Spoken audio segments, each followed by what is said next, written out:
वो राज्य के पूर्व मुख्यमंत्री जयराम सिंह जी का नाम प्रस्तावित हुआ है। जयराम जी के नाम का प्रस्ताव आप सब लोगों ने किया है। तो एक बार इसकी सहमति दें और मैं मीडिया के मित्रों के सामने भारतीय जनता पार्टी के विधानमंडल दल के नेता के रूप में आज श्री जयराम सिंह ठाकुर जी का निर्वाचन यहाँ हुआ है और हिमाचल प्रदेश के अंदर भारतीय जनता पार्टी के विधानमंडल दल का नेतृत्व श्री जयराम सिंह ठाकुर जी करेंगे। धन्यवाद। मैं पार्टी के शीर्ष नेतृत्व का आभार व्यक्त करता हूं आदरणीय प्रधानमंत्री नरेंद्र मोदी जी का, पार्टी के हमारे राष्ट्रीय अध्यक्ष आदरणीय श्री जगत प्रकाश नड्डा जी का, भाई अमित शाह जी का और पार्टी के सभी साथियों का, सभी विधायकों का, जिन्होंने भारतीय जनता पार्टी के विधायक दल के नेता के रूप में मुझे जिम्मेवारी दी है। विधानसभा के चुनाव के परिणाम के पश्चात संभवतः ये पहली हमारी इस प्रकार की ये पत्रकार वार्ता है।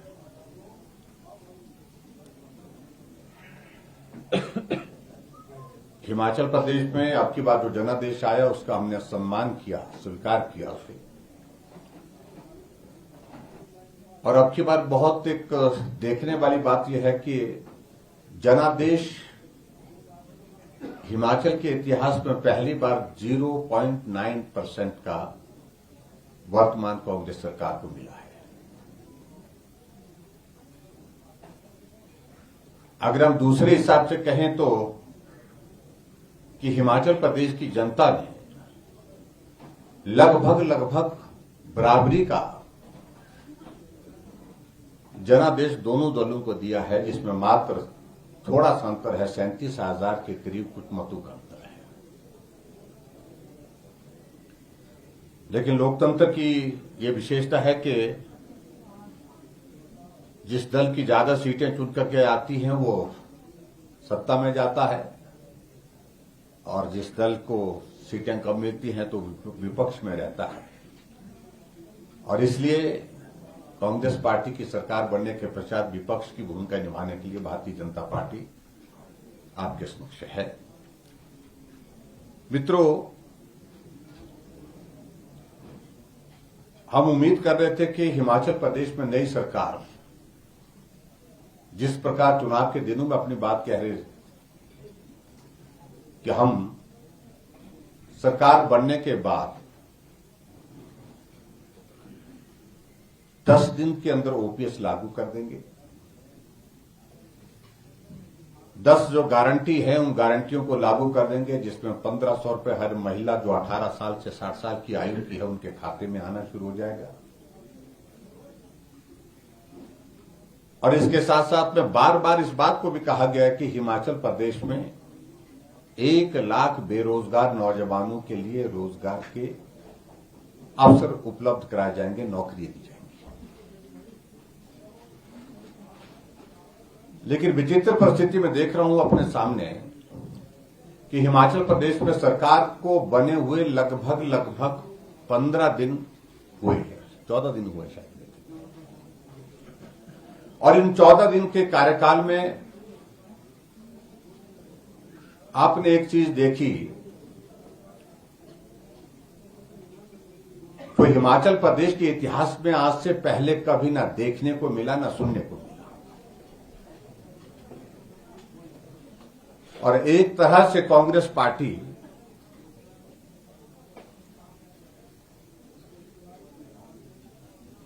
सत्ता में आने के बाद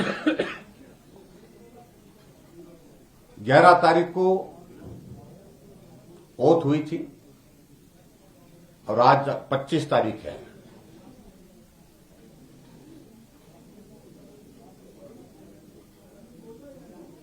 इस कालखंड में जो भी सारी चीजों को लेकर के ऐलान करती रही, वह ऐलान एक ही ऐलान, बंद बंद और बंद, डिनोटिफाइड डिनोटिफाइड डिनोटिफाइड। एक दौर शुरू हुआ अधिसूचनाओं का।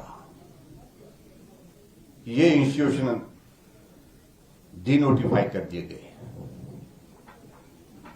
सरकार बनी, सीमेंट के उद्योग बंद हो गए।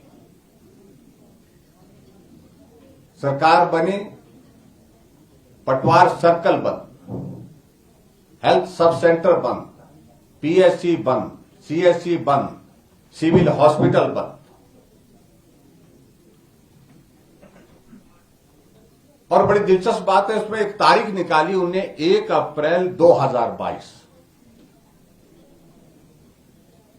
मैं कई बार सोचने लगा कि 1 अप्रैल 2022 के बाद सारे जितने भी इंस्टीट्यूशंस खोले गए हैं उनको रिव्यू करने की बात तो समझ में आती है। सरकार को रिव्यू करने का अधिकार है। लेकिन हिमाचल प्रदेश में 1 अप्रैल के बाद 1 अप्रैल 2022 के बाद जो खुले संस्थान हैं, खुले इंस्टीट्यूशंस हैं, उनको डिनोटिफाई करना, जो फंक्शनल हो चुके हैं, ये बिल्कुल गैर कानूनी है।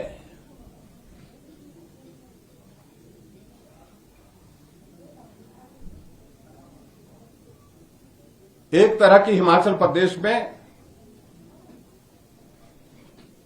जिसको हमारे साथी कई बार मजाक में कह रहे थे, कांग्रेस हिमाचल बंद एक्सप्रेस शुरू हुई है।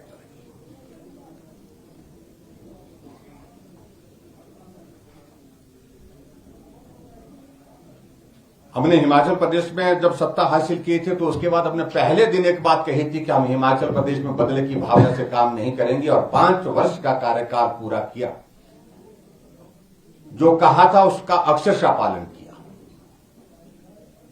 मैं देख रहा था कुछ जगह मीडिया में कुछ इस तरह की खबरें चलाने की कोशिश की जिसमें कहा कि हम रिव्यू करेंगे। रिव्यू करने का अधिकार है, रिव्यू करने के लिए हमने भी कहा था, लेकिन बंद करने के लिए नहीं कहा था। आज पटवार सर्कल बंद, सब तहसील बंद, कानगो सर्कल बंद, एसडीएम के दफ्तर चले हुए बंद। एसडीएम के दफ्तर जहां पर इलेक्शन की प्रोसेस भी कंप्लीट, इलेक्शन कंडक्ट कर लिया उन्होंने फंक्शनल होने के बाद।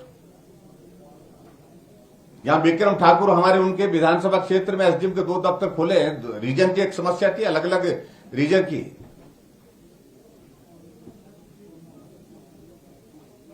और एसडीएम का दफ्तर खुलने के लिए एक प्रक्रिया होती है जिसको हाई कोर्ट की एक कमेटी कॉन्स्टिट्यूट जो हुई होती है वो भी अपनी रिकमेंडेशन देती है, तभी जाकर के जुडिशियल पावर उसको एसडीएम के ऑफिस को मिलती है।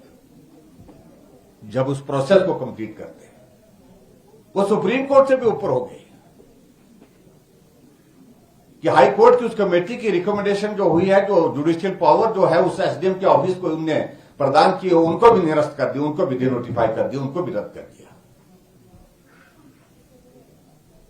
पीडब्ल्यूडी के ऑफिस चल पड़े हैं, टेंडर हो चुके हैं। टेंडर होने के बाद वहां पर कई महीनों से काम हो रहा है, अफसर पोस्टेड है वहां पर, लेकिन उसके बावजूद डिनोटिफाई कर दी गई। अभी मंत्रिमंडल गठन पूरा नहीं हुआ, और लगता है मुझे मंत्रिमंडल भी बंद ही है एक तरह का, जिसको कह सकते हैं। जब सब कुछ बंद है तो मंत्रिमंडल भी बंद है।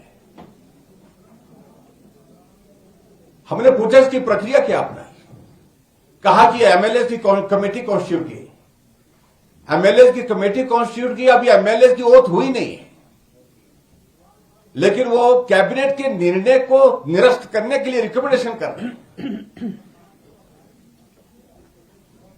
इस तरह से संविधान की धज्जियां उड़ाने का एक भद्दा मजाक आज से पहले देखने को नहीं मिला, जो वर्तमान सरकार में देखने को मिला है। कैबिनेट के निर्णय को कैबिनेट ही निरस्त कर सकता है, लेकिन कैबिनेट की बैठक हुई ही नहीं अभी तक। लेकिन निर्णय निरस्त करने के हो चुके हैं, रद्द करने के निर्णय हो चुके हैं। एक तमाशा बन गया पूरे हिमाचल प्रदेश में, पूरे देश में ये देखने को ये हो क्या रहा है। और ये परिस्थिति इस प्रकार की बन गई कि पूरे कांग्रेस के लोग भी जो है वो भी हैरान परेशान है कि ये हो क्या रहा है। और इसलिए मैं आपके बीच में ये जरूर कहना चाहता हूं कि किसी सरकार के खिलाफ अगर इतने 12 दिन 13 दिन के अंदर अगर प्रदेश की जनता सड़कों पर चौक चौराहे पर अगर उतर गई है तो ये पहली बार हिमाचल प्रदेश में वर्तमान सरकार के कार्यकाल में देखने को मिला है।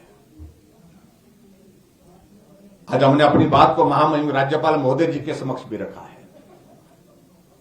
हमने कहा मेहरबानी करके आप रिपोर्ट मंगवाइए कि क्या ये सब किया जा सकता है, ये डूएबल है, क्या सरकार कर सकती है ये।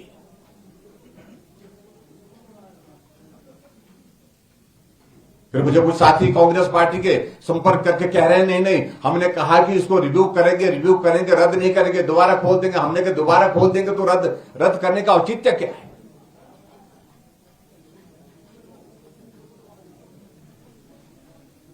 बहुत विचित्र सी परिस्थिति पूरे देश भर में वर्तमान सरकार की बन पड़ी है। सरकार बनने के बाद हिमाचल प्रदेश में जो सबसे बड़ी इंडस्ट्री है वो सीमेंट इंडस्ट्री है। और सीमेंट इंडस्ट्री हिमाचल प्रदेश में 2 इंडस्ट्री जो है उनको ताला लग गया। लगभग उन सीमेंट इंडस्ट्री के माध्यम से 30,000 लोगों को डायरेक्ट और इनडायरेक्ट रोजगार हिमाचल प्रदेश में मिलता है।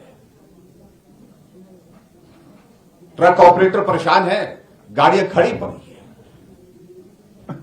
बैंकों से करोड़ों रुपए के लाख रुपए के लोन लेकर के करोड़ों रुपए के लोन लेकर के उनने गाड़ियां वहां पर खरीद करके ढुलाई के लिए रखी है। लेकिन सीमेंट फैक्ट्री में ताला लगा है।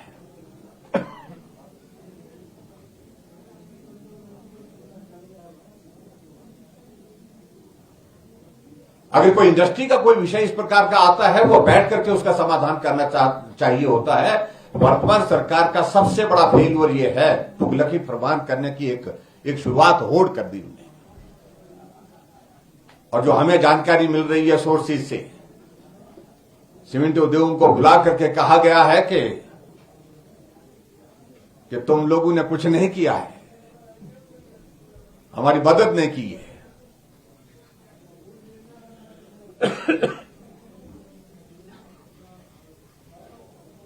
तमाम बातों की सारी चीजें आने वाले समय में निकलेगी, एक एक चीज निकलेगी सामने, सबके सामने। आपको करना होगा और करना ही होगा इंतजाम। और ऐसी परिस्थिति में सीमेंट फैक्ट्री में ताला लग गया है, जिसके कारण एक अलग तरह की परिस्थिति यहां पर हिमाचल प्रदेश में बन गई है। जितने भी विकास कार्य चल रहे हैं जो सारे वो प्रभावित हो रहे हैं। हालांकि मेरे पास डिटेल्स है कितना उसका इंपैक्ट आ रहा है, मैं उन सारी चीजों में नहीं जाना चाह रहा हूं।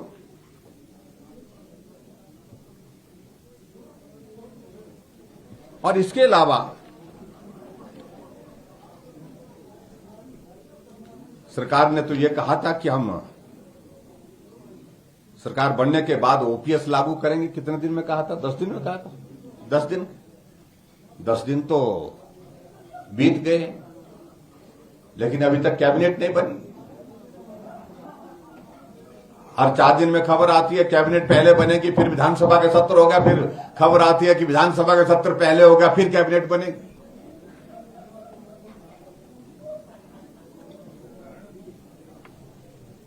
दस दिन के अंदर ओपीएस लागू होगा। 10 दिन के अंदर 1,500 रुपए हर महिला को दिया जाएगा 18 से 60 साल की आयु की। 10 दिन के अंदर जो है हिमाचल प्रदेश में 1 लाख से ज्यादा बेरोजगारों को रोजगार दिया जाएगी। तमाम बातें कही थी, एक बार नहीं अनेक बार कही थी, सरकार बनने के बाद भी कही। ये चुनाव के दिनों की बात नहीं मैं कह रहा हूं, लेकिन उसके बावजूद क्या हुआ? अभी तक तो हुआ नहीं।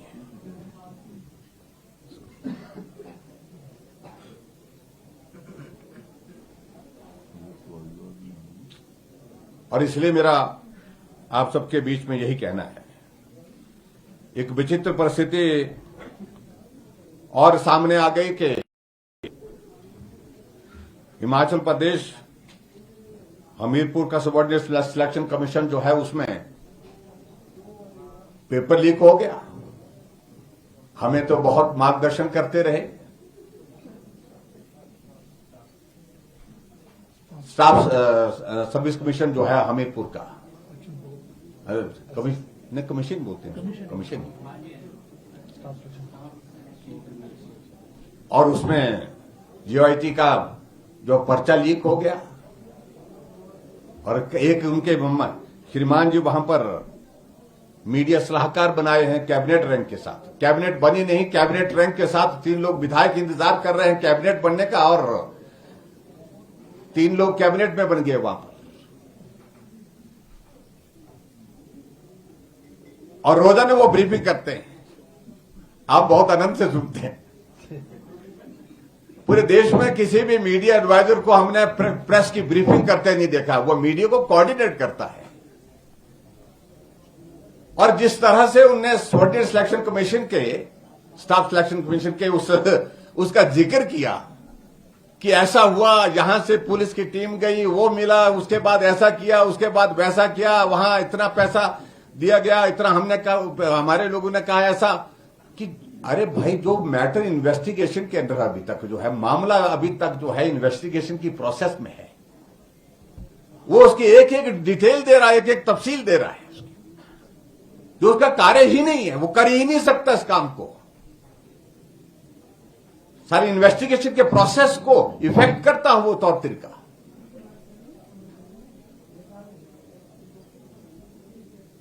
साथी सिर पकड़ करके बोल रही है, हो क्या रहा है तमाशा ये।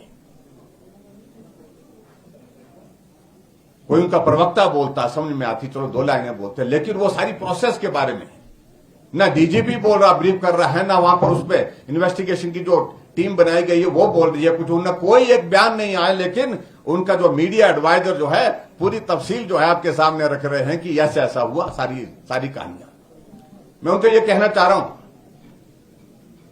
पुलिस भर्ती को लेकर के उन्होंने बड़ा मुद्दा बनाया था, हमने उसकी रात को एफआईआर की, सुबह उसकी जो है 9:30 बजे हमने पेपर रद्द करने की घोषणा की, और उसके साथ साथ में एसआईटी कॉन्स्टिट्यूट की। एसआईटी कॉन्स्टिट्यूट करने के बाद गिरफ्तार के लोग, और गिरफ्तार करने के बाद मामला सीबीआई जांच कर रही है।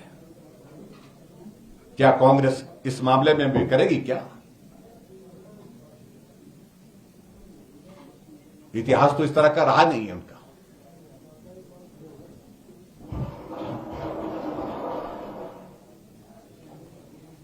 चौदह दिन की सरकार में अगर ये मामलों के, अगर हम सारी सूची निकालें तो इतनी बड़ी हो गई बात कहने के लिए। इसलिए मित्रों,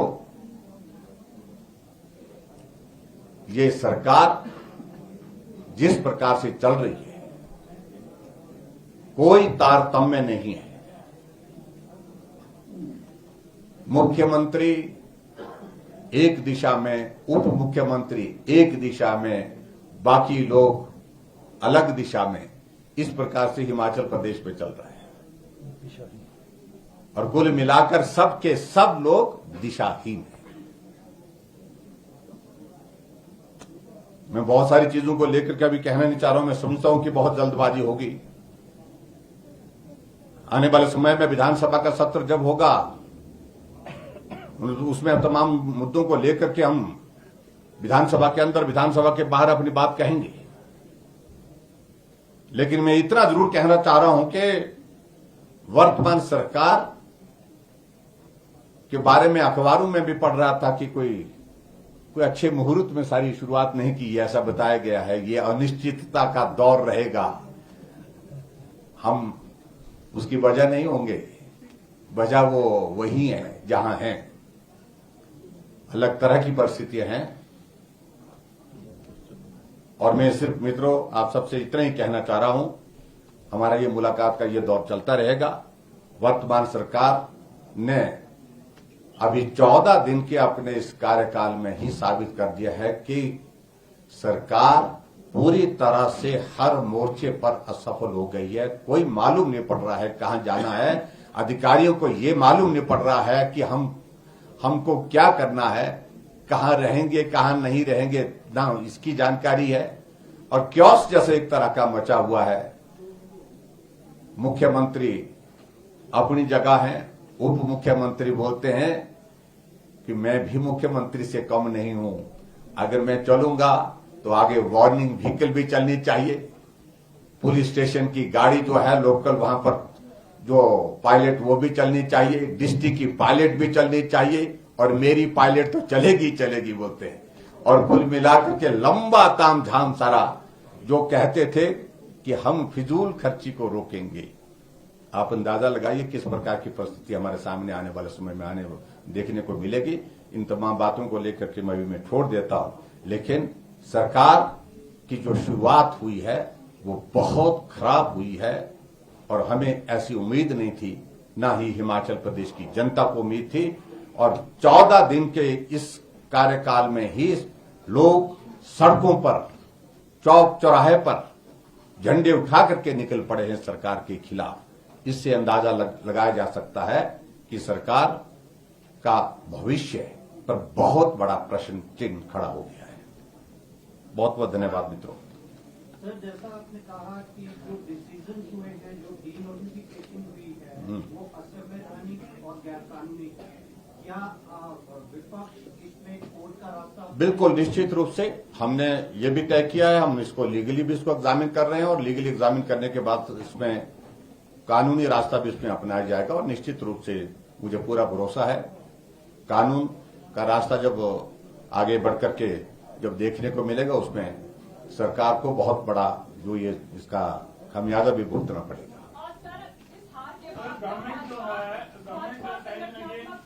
बदलाव करने का विचार रखती है?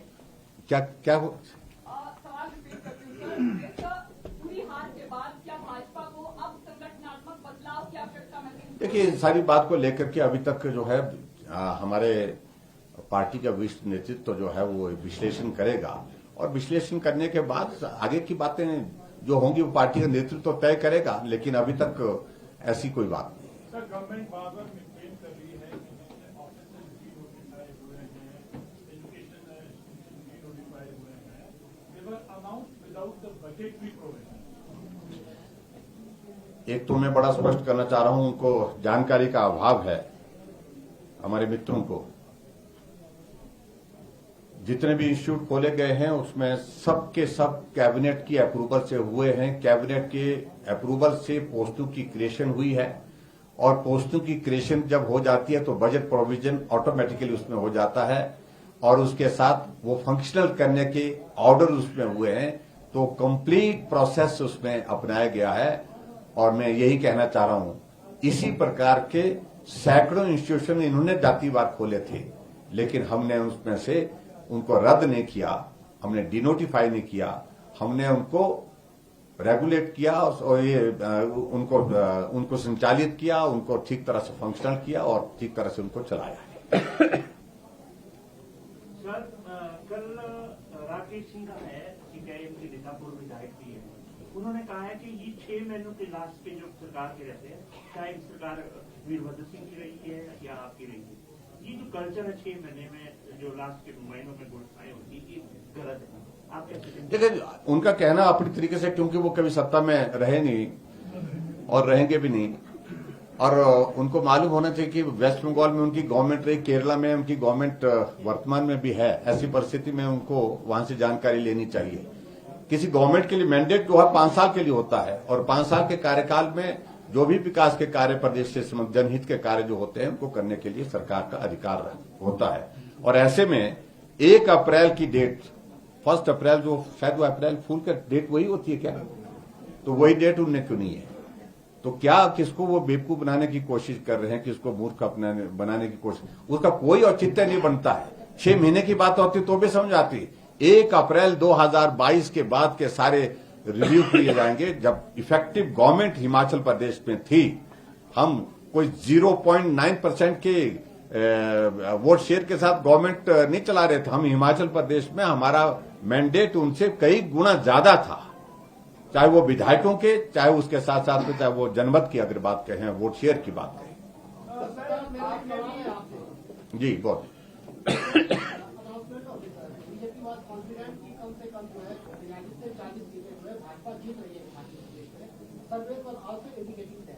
But when results were announced, BJP loss by very narrow margin. क्या लगता है कि इस फाइटिंग एक बहुत बड़ा रीजन रहा, या फिर जो रेबल जो है वो एक पर्टिकुलर एक साइड से ही खड़े हुए वो रीजन था, उस पर आगे पार्टी क्या एक्शन लेगी? देखिए, निश्चित रूप से इन सारी बातों को लेकर के पार्टी का नेतृत्व तो विचार कर रहा है, विश्लेषण उस पर हो रहा है। लेकिन जहां तक मैं ये कहना चाहता हूं कि जहां सर्वेक्षण की बात है, जब क्लोज मार्जिन, जब किसी सीट को आप 60 वोटों से हारे हैं तो आकलन करने में कठिनाई होती है। जब किसी सीट को आप लगभग 250 वोट की इससे अंतर से हार रहे हैं तो निश्चित रूप से कठिन होता है आकलन। 300 वोट की, 400 वोट के डिफरेंस से हार रहे हैं तो बहुत क्लोज मार्जिन था, बहुत क्लोज मार्जिन था। इसलिए सर्वेक्षण में भी इसका इम्पैक्ट आया और हमने फिर भी उसके बावजूद हम इस बात को स्वीकार करते, जनादेश के हिसाब से नंबर ऑफ सीट्स उनके पास ज्यादा है तो इसलिए इसको हमको स्वीकार करना, बात इतनी है। लेकिन जहां आकलन, असेसमेंट की बात आप कह रहे हैं और दूसरी बात आप कह रहे हैं विश्लेषण की बात, वो सारी चीजें हम आकलन करेंगे। जो भी उसमें जो करेक्टिव मेजर्स होंगे उनको निश्चित रूप से लेंगे आने वाले समय में। कांग्रेस के विधायक जो है आजकल अपने फेसबुक पेज पर जय श्री राम का नारा लगाए हुए कई दिन से, तो उसका एक ऐसा मायने कुछ निकाल रहे हैं कि बीजेपी जो है कॉन्टेक्ट में हो सकती है। नहीं भाई, भगवान राम के प्रति बहुत सारे लोगों की श्रद्धा है, उसमें कांग्रेस के लोग भी शामिल हैं और उन्होंने अपने आप को शामिल किया। हमें अच्छा लग रहा है कि, और मुझे लगता है कि धीरे धीरे ये श्रद्धा का भाव और लोगों में भी आएगा। ये सब कांटेक्ट में है हमारे, सबके सब कांटेक्ट में।